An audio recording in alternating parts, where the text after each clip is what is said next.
দাদু, আমার এক বন্ধু না খেয়ে আছে, ওর জন্য কিছু খাবার নিয়ে যাবো। এই তোর কোনো আইডিয়া আছে এই খাবারগুলোর দাম কত? দাদু, অল্প কিছু খাবার নিয়ে যাই। খাতি বেশি বেশি কথা কইস নে, জবান ছিঁড়ে ফেলে দেব না একদম। এই দোয়া পড়ে, আল্লাহুম্মা আমিন।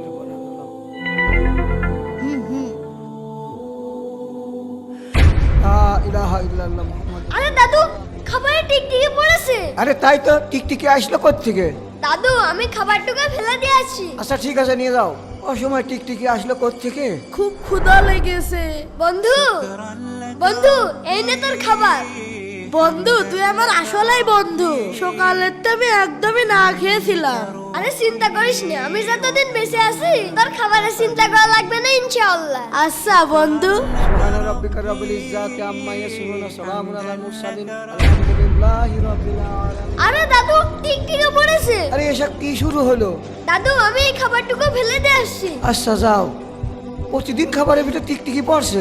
আরে খাবার কোনে নিয়ে যায় দেখতে হবে তো, যাই দেখে আসি।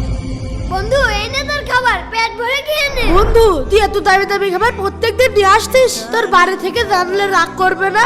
ও এই কথা। আরে না, আমি এমন কৌশলে নিয়ে আসছি বাড়ি থেকে কেউ জানবেই না। এই তোরা দাঁড়া, এই গরিবের বাচ্চা, দে খাবার দে।